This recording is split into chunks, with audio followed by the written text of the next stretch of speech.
las estrellas, tu podcast de sabiduría. Soy Ronnie, tu anfitriona. El día de hoy vamos a hablar de las 12 casas astrológicas. Desde los tiempos de la Babilonia, los antiguos astrólogos dividían la vida en diferentes categorías. Entendieron que el viaje de la vida consiste en una miríada de actividades y emociones, de trabajo, ambición, esperanzas, sueños y relaciones. Los astrólogos babilónicos nombraron 12 categorías distintas de la vida, que nos han llegado desde ese momento casi sin cambios. Estas 12 divisiones se llaman casas. Cada casa representa un área separada y una función específica de nuestra vida. Para hablarnos de este tema, como siempre, tenemos a Grace, nuestra astróloga. Hola, Grace. Hola. ¿Cómo están? Bien, muy bien. Vamos a empezar hablando entonces de las 12 casas. Vamos a hacer un resumen, porque por supuesto el tema es muy amplio y tendríamos que tomar el curso para poder hablar en detalle de cada casa. Pero, ¿qué nos podés empezar a decir? Bueno, sabemos que los signos son las divisiones fijas del espacio celeste. Tenemos cada signo que ocupa una posición en nuestro espacio celeste dependiendo de la hora, el día y el lugar donde hayamos nacido. Si vemos una carta natal, vemos el círculo. Entonces, como es topocéntrica, en la Tierra está en el medio, el ser humano que nació en ese momento está en el medio. Entonces, ese espacio celeste que rodea la Tierra se dividió en 12 esferas. Acordémonos que las casas representan las esferas de acción del ser humano. Empezamos por la casa 1, que es la que tenemos a la izquierda, porque nosotros al ver una carta es como si estuviéramos parados en el medio de esa carta viendo hacia el sur. Entonces vamos a tener el este a nuestra izquierda y el oeste a la derecha. El sur sería la parte de arriba y el norte la parte de abajo de la carta, si estamos parados, ¿no? Después tenemos diferentes mediciones, pero bueno, tengamos en cuenta que una carta astral o una carta natal o como la que queramos llamar es el mapa de los cielos, pero está impreso en una sola dimensión y tenemos 3 dimensiones, tendríamos que imaginarlo en 3 dimensiones. Pero bueno, es como está representado el cielo, la esfera celeste en el momento que nacimos.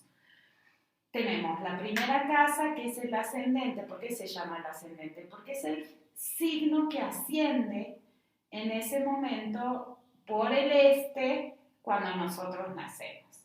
Ese es nuestro ascendente, que es la casa 1. Después, si vamos, está dividida en 12 casas y vamos para abajo. Empieza la 1, la que sigue en orden abajo de la casa 1 es la 2. En sentido opuesto a las manecillas del reloj.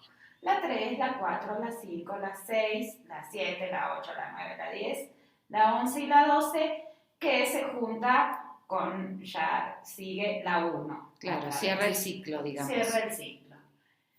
Tenemos las casas angulares, que son la 1, la 4, la 7 y la 10. Tenemos las casas cadentes y las casas sucedentes, que bueno, ahora no vamos a entrar en detalle porque si no tardaríamos muchísimo en explicar todo eso. Pero bueno, las más importantes son las casas angulares, las que están en los ángulos, la 1, la 4, la 7 y la 10. Son como que en una carta natal las que nos van a dar más información, más pistas sobre la persona. Muy bien. Entonces, bueno, sí, claro, es un tema súper amplio, como lo es la astrología en sí. Tratamos de llevarles algo que sea práctico y poder irlo entendiendo. Claro, para que vayan entendiendo, no pretendemos dar un curso de astrología con nuestro podcast, pero bueno, para que vayamos aprendiendo a medida que vayamos haciendo más capítulos cómo interpretarla. Y también tenemos que recordar que hay muchas maneras de dividir esas casas, porque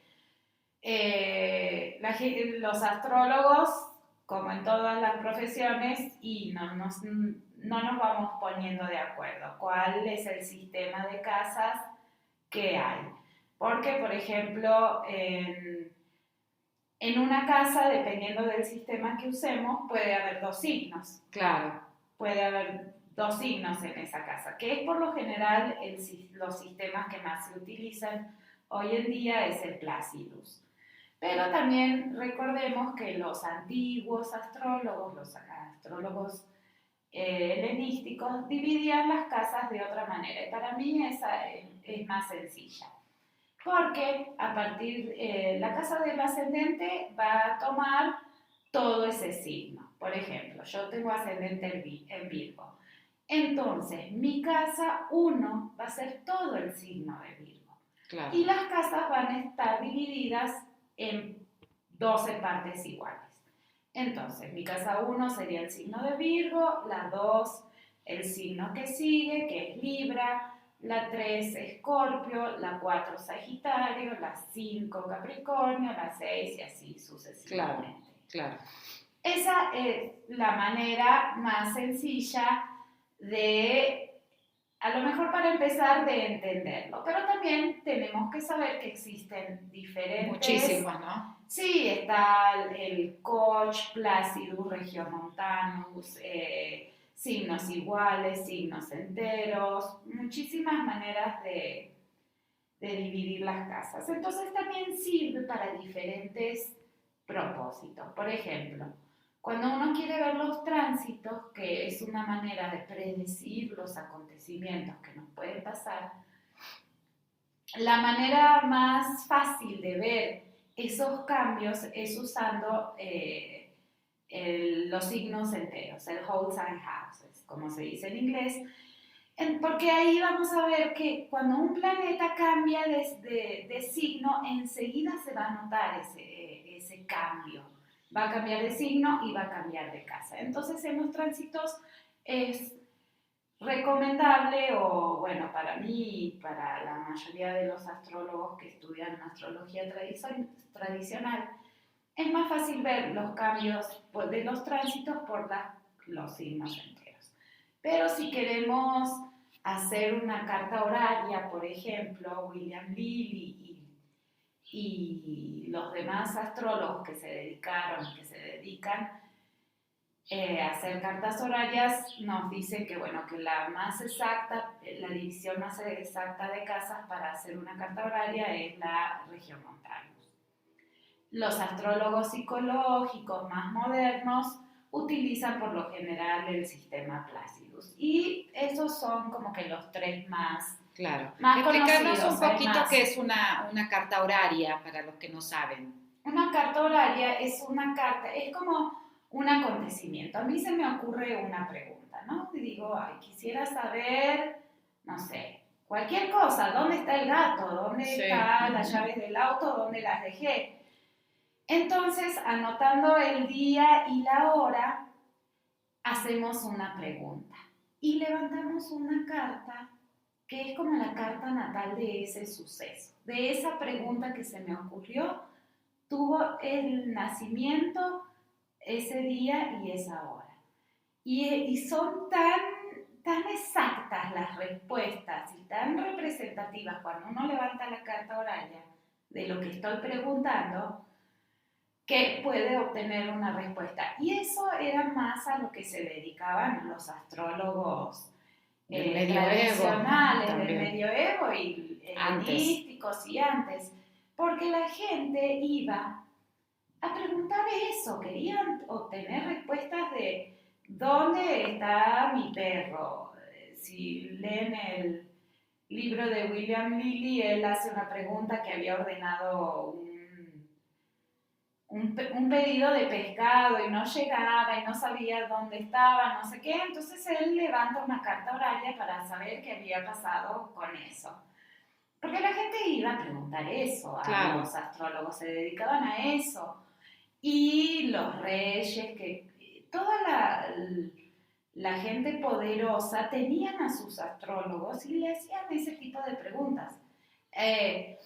Si vamos a ganar la batalla, qué va a pasar con nuestros enemigos. Entonces, bueno, para eso se levantaban las cartas horarias y se sigue haciendo. Para hacer preguntas puntuales. Concretas. Muy bien, muy bien. Sí, para aclarar un poquito, es muy, muy interesante la carta horaria porque nos da respuestas muy exactas e incluso a veces nos dice que la pregunta no se puede contestar, sí, ¿no? Hay veces que la pregunta no se puede contestar. Y bueno, también remontémonos a ese periodo de tiempo donde se hacían las preguntas horarias, que si el rey te preguntaba, bueno, voy a ganar la batalla o me tengo que casar con este, y el astrólogo la pifiaba, entonces estaba en juego su vida. Claro. Entonces hay momentos en que, dependiendo de ciertas condiciones, hay muchas variables que hacen que uno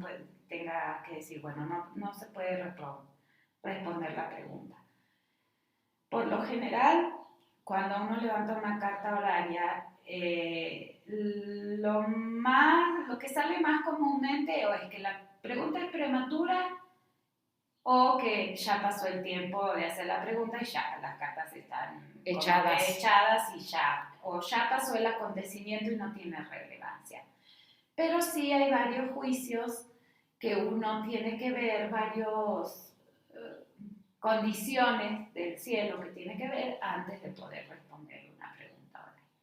Igualmente uno a lo mejor las puede responder, pero no va a ser la respuesta tan exacta como cuando está en posición el astrólogo de contestar esa pregunta. Muy bien. Bueno, eso es para que muy sepan interesante, que... es muy interesante, pero bueno, nos llevaría en otro capítulo. No, pero un poquito para entender lo de las casas y los sistemas, como vos mencionabas, bueno, depende para qué estoy levantando una carta, también elegiré el sistema de casas que corresponde. Que corresponde a la doctrina, ¿no? Exacto. A lo que uno quiera responder en ese momento. Bueno, entonces vamos a empezar con la primera casa, que es la del ascendente. La casa del ascendente es, bueno, como ya dijimos, la primera casa, el signo que asciende por el este, o sea, a la izquierda de la carta que estamos viendo, es el signo que asciende en el momento del nacimiento de la persona. Entonces esa es una casa angular. ¿Por qué? Porque está en los ángulos. Si vemos el círculo dividido, está justo en los ángulos. La casa 1 y la casa 7, esa línea que va de la casa 1 a la 7 es la que nos muestra el horizonte. La casa 10 se llama el medio cielo porque es el punto más alto de la eclíptica. ¿Qué es la eclíptica? Es el camino que recorre el sol, que vemos que el sol recorre alrededor del cielo cuando nosotros lo vemos desde la Tierra. Tenemos que tomar en cuenta que hay que tomar en cuenta el movimiento del sol, el movimiento de los planetas. La Tierra gira alrededor del sol, pero a su vez gira sobre su eje. Claro. Entonces se tienen en cuenta muchos movimientos. Sí. ¿No? Entonces, pero bueno, como ya dijimos, el ascendente es la casa 1 y es la parte más importante de una carta natal por donde empezar a leerla, ¿no? Muestran la personalidad, la casa 1 muestra la personalidad, las disposiciones naturales, las tendencias, la individualidad, la manera de expresarse, cómo nos mostramos al mundo, las características de la persona. Pero también es como nuestra máscara, la casa 1, con la que nos presentamos al mundo. En la carta horaria, hablando de horaria, también nos indica el físico, nos puede indicar mucho el físico de esa persona. Por ejemplo, si tenemos Aries, va a tener diferentes características físicas.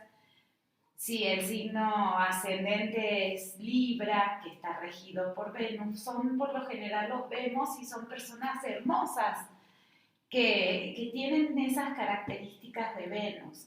Si tienen a Capricornio tendrán ese gesto un poco más adusto, saturnino, de rigidez o de límite serio, de cosas perdurables, ¿no? Claro, por eso es importante saber, porque muchas veces leemos un horóscopo en una revista o lo que sea y dice, bueno, yo nací en noviembre, entonces soy Sagitario, ¿no? Pero en realidad es importante saber el El ascendente. ascendente es a veces más importante, bueno, en la astrología antigua era más importante el ascendente que el signo solar.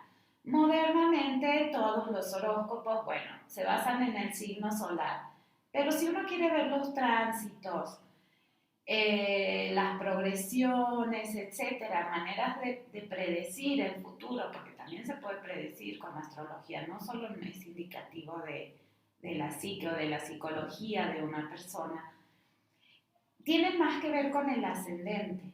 El ascendente te va a dar tu personalidad, tu físico.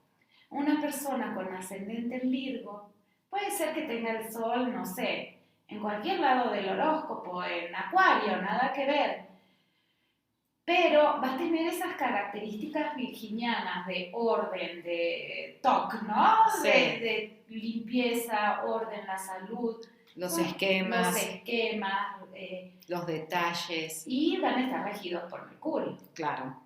O sea, que tengan el sol en Acuario, sí, pero el sol te va a dar otras características de la personalidad, ¿no? Porque el ascendente es la cara que mostramos a los demás, al mundo también. Muy bien.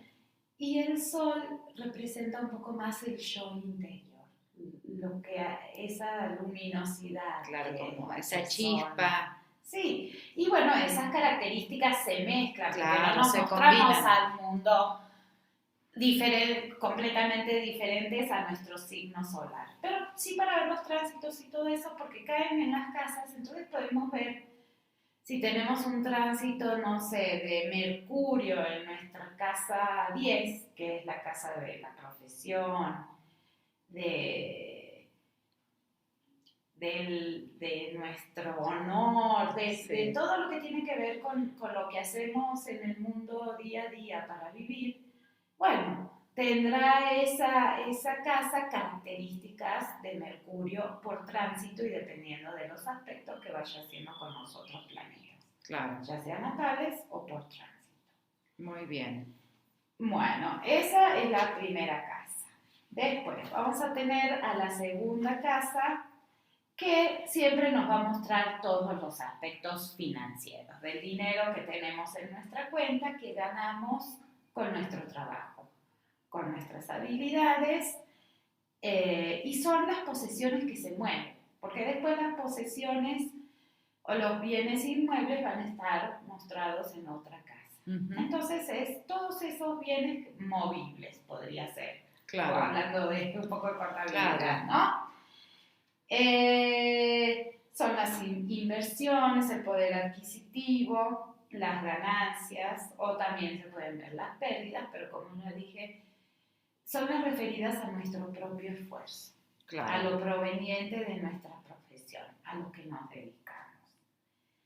¿Qué más? El talento, los recursos internos que tenemos como personas. Claro. El sentido de nuestro propio valor, los valores y de los otros valores que son importantes para nosotros. Tiene que ver con el valor. Claro. Ya sea monetario material o los valores a los que nosotros podemos aspirar o los valores que son importantes para nosotros. Después llegamos a la tercera casa. La tercera casa nos muestra el entorno local de la persona. Por eso se dice que es la casa de los vecinos, de lo que está cerca, uh-huh. A distancias cercanas, que podemos recorrer en un auto, el viaje que hacemos diario para ir al trabajo, para ir al supermercado, son esos viajes cotidianos, habituales que hacemos. Claro. También son los medios de comunicación, son los hermanos también. Todos esos familiares que a lo mejor no son los hijos, pero pueden ser los hermanos, Sí, los primos, a lo mejor. Sí. Pero más que nada son los hermanos. Porque después podemos sacar los primos por casas derivadas. Pero bueno, ya no nos vamos a meter en eso porque si no vamos a confundirnos completamente. Los medios de transporte, los medios de comunicación, los viajes de corta distancia que podemos hacer en auto, en tren, en esos cortas distancias. Claro. Porque después esos viajes más largos que van a ser de vacaciones o que vamos a... Es como la relación más fácil para acordarse que podemos hacer en auto, que están a una distancia corta, porque recordemos que la casa 3 es lo inmediato, y la casa 9 ya son esos viajes que podemos hacer en avión, que nos van a llevar de un continente al otro, ¿no?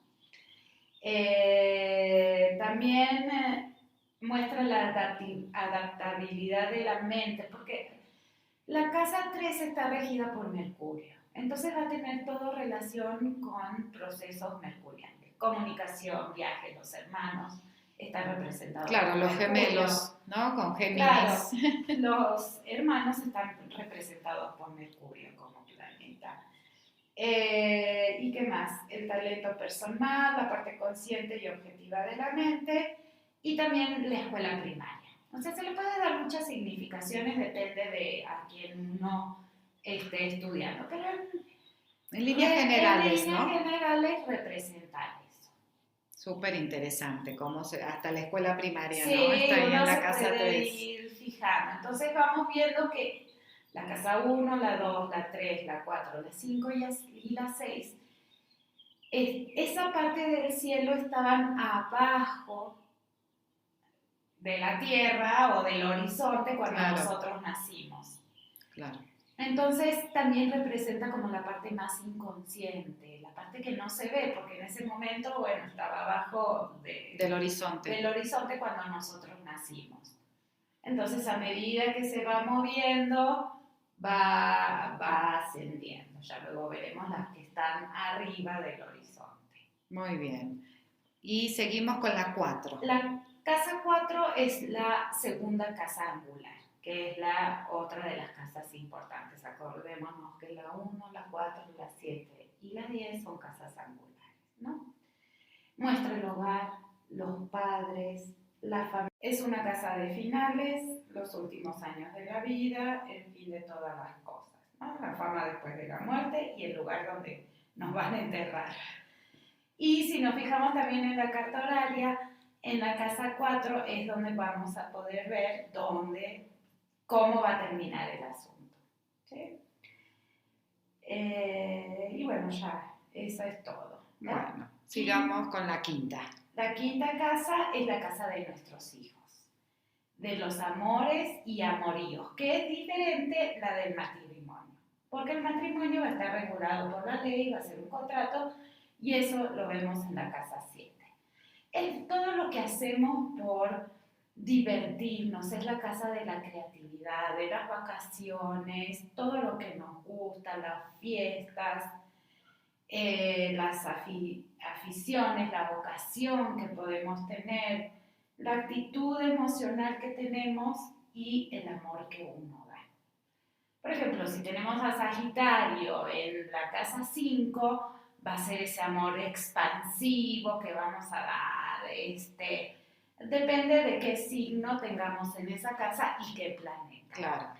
Pensemos también que hay solo 10 planetas para distribuir en 12 casas, pero que esté vacía esa casa no significa que no vamos a tener actividad en esa casa, porque esa casa va a estar regida por un signo y ese signo va a estar regido por un planeta. Por ejemplo, si yo tengo, con el ejemplo, Sagitario en la casa 5, pero no tengo ningún planeta, en esa casa tengo que fijarme el regente de Sagitario, que es Júpiter, en qué casa está y qué relación y qué aspecto forma con esa casa y nos va a dar una idea. Si tengo la casa 5 de Sagitario, va a ser expansivo, todo regido por Júpiter, la fortuna, la abundancia, ¿no? Bueno, también depende de cómo esté Júpiter, claro, ¿no? porque puede estar retrógrado. Sí, pero bueno, ya sería entrar. Júpiter retrógrado en casa 5 y en Capricornio, está en su signo de caída. Entonces eso me va a indicar que a pesar de que Júpiter ahí va a ser una casa afortunada para mí, dependiendo de cómo esté Júpiter por tránsito o por progresión o lo que sea, pero que va a experimentar algunos reveses, ¿no? Por ejemplo. Claro, o ciertas limitaciones. Ciertas limitaciones. Por ejemplo, es la casa de mis hijos, solo tengo una hija y la tuve ya más grande que la mayoría de la gente con ciertas dificultades, ¿no? Entonces, bueno, eso es lo que me va a indicar, así a modo de ejemplo general. Claro, ¿no? la casa 5 también dicen que es la carta de nuestro corazón, ¿no? Donde está nuestro corazón. Claro, donde damos el amor que tenemos para dar, ¿no? Iniciativa, los deportes, la originalidad, las posibilidades creativas, las habilidades dramáticas o literarias, todo lo artístico. Que tenga que ver con nuestras habilidades y lo que nos gusta hacer, ¿no? Los hobbies, porque a lo mejor nos dedicamos a otra cosa, nuestro trabajo algo completamente diferente, pero es lo que nos gusta hacer. Los embarazos, las asociaciones a las que podemos pertenecer con el fin de divertirnos y los deportes, bueno, todo eso pertenece a la casa 5.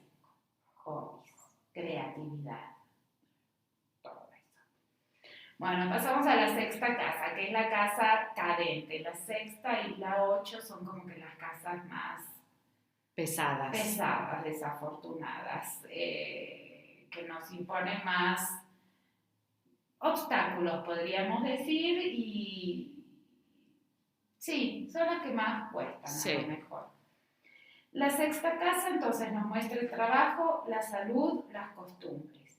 También indica nuestros empleados, el empleo, inquilinos, sirvientes, los animales domésticos y seres que dependen de uno. Por ejemplo, en una horaria, si yo quiero saber dónde está mi gato, se me perdió el gato, me voy a fijar en la casa 6, a ver qué está pasando ahí. Claro. Quién es el regente y qué está haciendo, ¿no? Los servicios que prestamos a los demás, los asuntos rutinarios, la ropa, los hábitos, higiene, la comida, los regímenes alimenticios, enfermedad y cualquier condición que afecte a la salud. Y es una casa cadente, porque eso es como más desafortunada esa casa, ¿no? Porque ahí nos indica todos los problemas de salud que podamos llegar a tener. Sí. También ahí nos indica las relaciones que tenemos con las personas con las que trabajamos, ¿no? Sí, ahí, y nuestros empleados. Por lo general, nuestros empleados, ¿sí? Si tenemos empleados. Indica los tíos, las tías, la propia adaptación que tenemos al entorno, la mente inconsciente, y acá en esta casa el trabajo y la salud están unidos, ¿no? El trabajo rutinario, sí. están unidos, porque a lo mejor tenemos un tránsito pesado que vamos a tener mucho trabajo, pero afecta a nuestra salud. Con estamos estrés, estresados, etcétera, etcétera. Todo va a ir unido. Después, tenemos la casa 7, que es la que está opuesta a la casa 1, que es la casa 1, nuestra personalidad. La casa 7 entonces nos va a mostrar, como es la que está opuesta, de lo que carecemos en nuestra personalidad. Sí. Es una de las significaciones que tiene. También es la relación que tenemos con todas las demás personas. Indica las relaciones matrimoniales, todo lo que sea por contrato, ¿no? Las relaciones de negocios, el casamiento, los divorcios, los contratos, los pleitos, convenios, pactos, tratos con el público, los enemigos declarados, porque es la que está opuesta a nosotras. Ahí vemos a nuestros enemigos y a los que son los que conocemos. Claro, porque es interesante ver, ¿no? Que es donde nos encontramos con el otro, Ajá. ¿no? Salimos de nosotros, que sería la unidad, Sí. nuestro ser, y nos encontramos con la Con dualidad claro. del otro, con el espejo también, Sí. como vos decías. Es súper interesante que sea la casa del matrimonio, porque bueno, nos casamos con esa persona que pensamos que nos va a proveer de lo que nos falta. Claro, es lo que nos falta, como es la opuesta, es lo que nos falta. Claro, por ejemplo, yo tengo a Saturno en la casa 7 y yo soy cero estructurada, Entonces, soy más expansiva y ahí es lo que me falta, un poco de restricción, de límites. Y también va a indicar, si hablamos de Saturno en la casa 7, nos va a indicar esas relaciones también duraderas, ese amor saturnal, ¿no? Porque Saturno nos muestra lo que dura. Claro. Lo que perdura en el tiempo, las bases, las estructuras, lo sólido. Lo que Entonces, está escrito en piedra. Claro, lo que está escrito en piedra. Entonces nos va a mostrar, en ese caso, una relación duradera, de ese amor que ya también se tiene de más viejo, más maduro, porque Saturno nos muestra la maduración, la madurez. Sí. En cambio, por ejemplo, si tenemos Urano en la casa 7, nos va a mostrar, y Urano por lo general es disruptivo, nos va a indicar muchas ocasiones, no, tampoco está escrito en piedra, pero nos va a indicar que podremos llegar a tener unos cuantos divorcios. Claro, no solo porque uno. Es disruptivo, irrumpe y cambia los contratos que tenemos con las demás personas. Claro, súper interesante. Bueno, pasemos algo más de la 7 o pasamos a la 8. ¿Qué más? Bueno, no, porque en realidad muestra todo el matrimonio, la clase de relación que vamos a tener. Claro, es como que... También nos muestra cuántos matrimonios podrán existir, porque hay técnicas que uno puede ver, que son las progresiones o la promesa de la carta natal. Sí. También tenemos que fijarnos cuál es la promesa de nuestra carta natal. Si algo no está prometido en nuestra carta natal, no va a suceder. Entonces hay unas técnicas para predecir cuántos matrimonios uno va a tener. Y a mí no sé, me asombra, porque la primera que hice, me acuerdo, y resultó tal cual, con fechas y todo. ¿Cuántos matrimonios? ¿De qué signo era cada persona y las fechas que duraron esos matrimonios? Y así fue. Entonces, bueno, esa es la casa 7. ¿Seguimos a la 8? Sigamos, dale. Esta es la casa... La que a nadie le gusta. La que a nadie nos gusta, pero bueno, también... Como hablamos de Plutón, ¿no? Claro. Sí, tiene como significado también el regente sería Plutón, porque nos indica la casa de la muerte. La muerte y la regeneración. Sí. Pero no nuestra muerte, ¿no? No. Puede ser muchas muertes que tengamos. También como es por casas derivadas, vamos a explicar un poquito, la casa 7 es la del otro, ¿no? Entonces, si yo derivo la casa 8, es la 2 de las 7. Es la casa 2 de esa persona que estoy viendo. Por ejemplo, la casa 7 sería mi marido. Mi casa 8 sería la 2 de mi marido, o sea, los bienes de mi marido. Entonces, bueno, así se pueden ir derivando las casas. Es una explicación muy general, porque si no tardaríamos años podemos hacer otro episodio con las derivaciones de las casas, ¿no? Entonces es el apoyo que recibo del otro, porque es la casa 2 de mi marido, por ejemplo. Entonces, es el dinero de mi marido que me apoya a mi familia, sí. Incluyendo el apoyo financiero, moral, espiritual y físico. místico. Y también indica los legados, las herencias. Ahí en la casa 8 nos va a mostrar los bienes del difunto. Claro. Por eso son las herencias, también son los impuestos, los testamentos, los seguros, el sexo también, secretos, regeneración, como es la casa de Plutón, o sea, está regida por Plutón, nos va a mostrar regeneración, nacimiento y muerte. Y muerte. Eso Claro, es la regeneración. y como hablábamos de Plutón, el episodio pasado, si no lo escucharon, vayan y escúchenlo. Se dice que esta es una de las casas más místicas o misteriosas, ¿no? Sí, igual que Plutón, difícil de claro. comprender. Sí, porque muestra todas las cuestiones ocultas. Todo lo que representa Plutón como que está representado en esa casa. Todo lo oculto, los sueños, la investigación a fondo, la búsqueda y los bienes ocultos. Y como ya dijimos, bueno, los bienes del compañero, pensiones en caso de divorcio, la casa de la cirugía y muestra clases de enfermedades también. Claro, porque es la casa de la regeneración, Claro. nos podemos regenerar de diferentes maneras. Sí. Y también incluye ahí los poderes psíquicos que una persona pudiera tener como representando a Plutón, ¿no? Claro, todo lo oculto, eso Sí. que hay que escarbar. Los estudios ocultos también, el conocimiento. Sí, el conocimiento oculto, todo lo que sea shady. Bueno, sigamos con la 9 entonces. Bueno, la novena casa es una casa más linda, más contenta.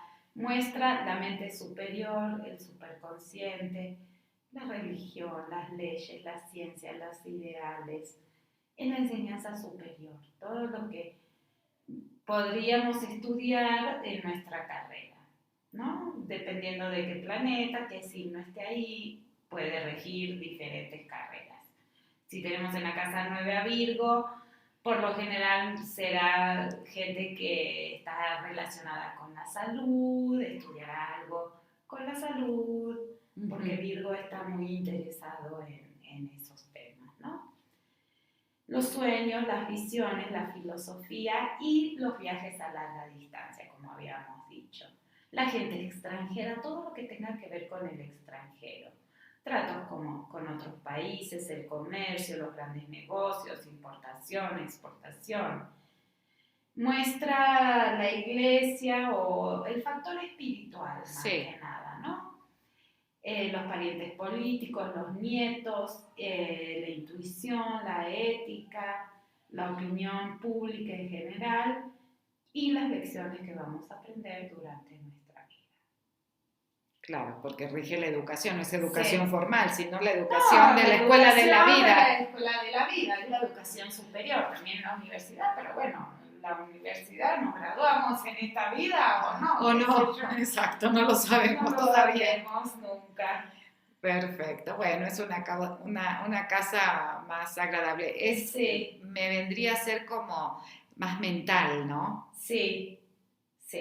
Más de expandir la mente, ¿no? Porque eso es lo que hace y la además, educación. si nos fijamos, la casa 9 es la regencia natural de Júpiter, ¿no? Y por lo tanto, el signo natural de esa casa es Sagitario, porque si empezamos la casa 1, el signo natural, y se les ha dado esta significación por signos a las casas modernamente, ¿no? Entonces la casa 1 es el inicio del ciclo del año astrológico, entonces será Aries. Si vamos recorriendo la casa 9 va a estar regida por Sagitario, cuyo regente es Júpiter.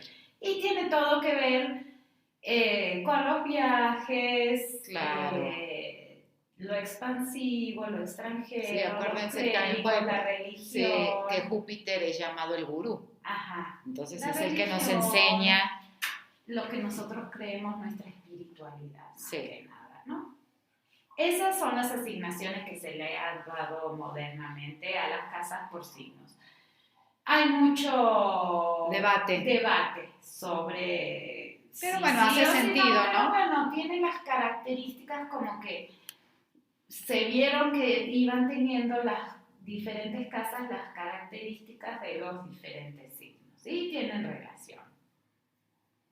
Muy bien, vamos a la 10. La 10 es la otra casa angular que es muy importante, ¿no? Y nos muestra la profesión, reputación, la posición que tenemos en nuestra comunidad, el ego, el estado social, la fama, las promociones, ambición, actividades sociales, de negocios. Representa a nuestro jefe. Claro. Por ejemplo, si tenemos a Capricornio, lo más probable es que tengamos un jefe que sea totalmente rígido, estructurado, exigente, todas las características de Saturno, ¿no? El gobierno o cualquier otra autoridad sobre esa persona. Muestra lo que se ha alcanzado, cómo el mundo lo ve a uno y cómo te valora, y la influencia que ejercemos en nuestro propio círculo. Claro, sería todo como está opuesta, ¿no? A la casa 4, todo lo que está fuera de nuestro hogar. Sí. Y si nos acordamos, la casa 4 muestra nuestros padres. La casa 10 también va a mostrar a nuestro otro padre. El que no aparece en la 4 es el que va a aparecer en la 10. Entonces tenemos que fijarnos porque puede ser que sea la madre o puede ser que sea el padre, dependiendo de las características que tengan, ¿no? Podemos asignarle al padre o a la madre. Ok, muy bien. Bueno, vamos con la 11. Nos muestra la capacidad para la amistad, los amigos, los conocidos, todas las relaciones sin lazos de familia, nuestros amigos, nuestros conocidos, las asociaciones, lo que uno desea con mayor intensidad en la vida, los fines que persigue, el amor que se recibe, está en la 11. El dinero obtenido profesionalmente también lo podemos ver en la 11. Y la 11 también son todas esas cosas que nos caen del cielo. Claro. También representa eso. Los hijastros, hijos adoptivos, circunstancias sobre las que tenemos escaso control. Los intereses humanitarios, el modo como consideramos al otro. Las organizaciones pequeñas y grandes, clubes a los que pertenecemos y que de algún modo son profesionalmente relevantes, ¿no? En la casa 5 vimos las asociaciones a las que pertenecemos por gusto y en la casa 11 que son más profesionales. A nuestra profesión. Y también es la casa del idealismo y la visión, ¿no? Es más a futuro. Sí, sí, sí. ¿Qué más? Puede representar el trabajar, ahí cómo trabajamos armoniosamente con los demás. Sí, porque son las relaciones de grupo. Claro. ¿Sí? Y esta está regida por Acuario, ¿no? Sí. Claro, que tiene que ver, Acuario es la humanidad, los grupos sociales, la visión de futuro, los idealismos. Sí. Perfecto. Es la conciencia social. Conciencia social, sí. Y nos vamos a la 12. Bueno, es el subconsciente. Los secretos, los enemigos ocultos. Acá sí vemos a nuestros enemigos ocultos, porque es una casa que la casa 1 no la puede ver. Porque si uno se fija y se para en la casa 1, no la vemos, porque la tenemos al lado. Claro. Entonces es lo que uno no puede ver.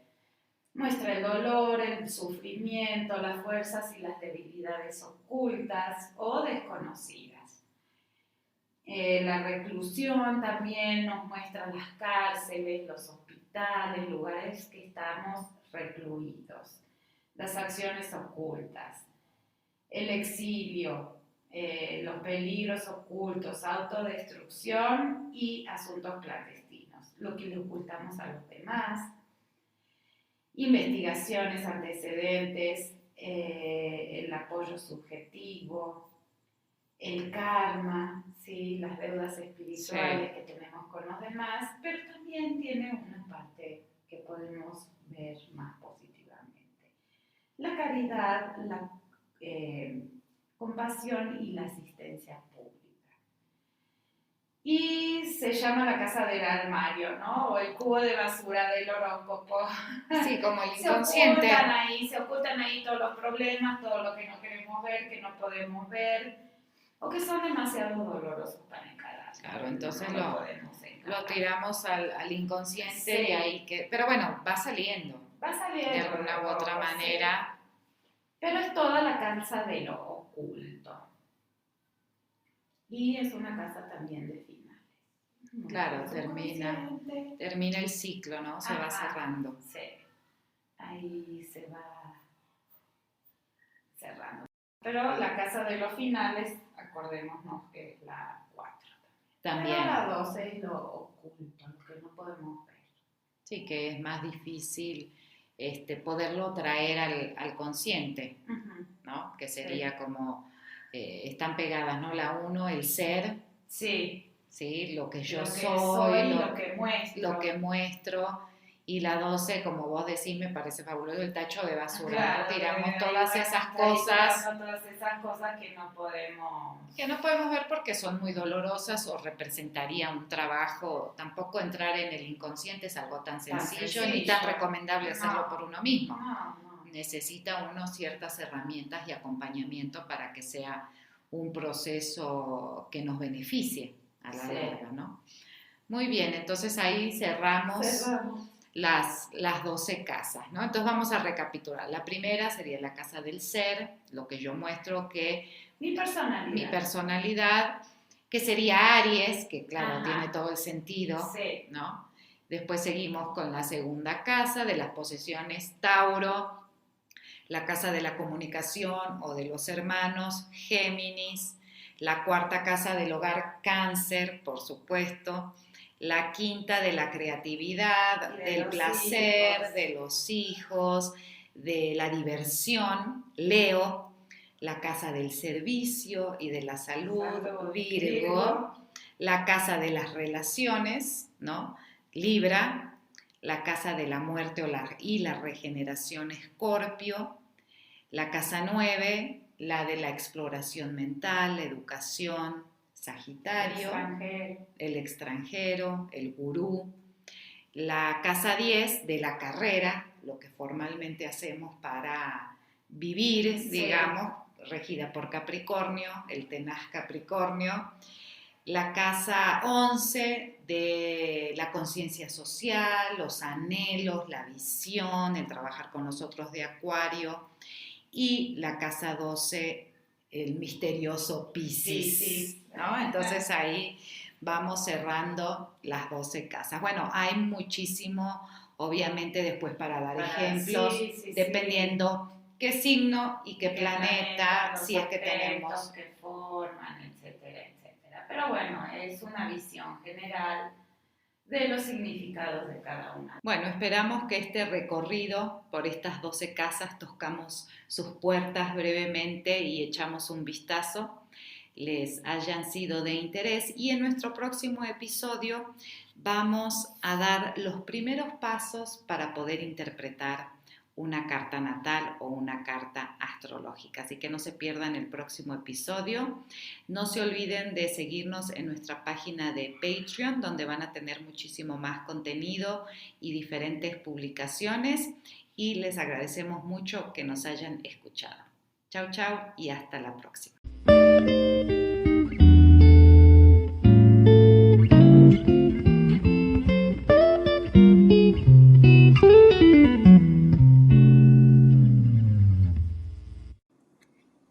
Este fue tu podcast, Mirando a las Estrellas.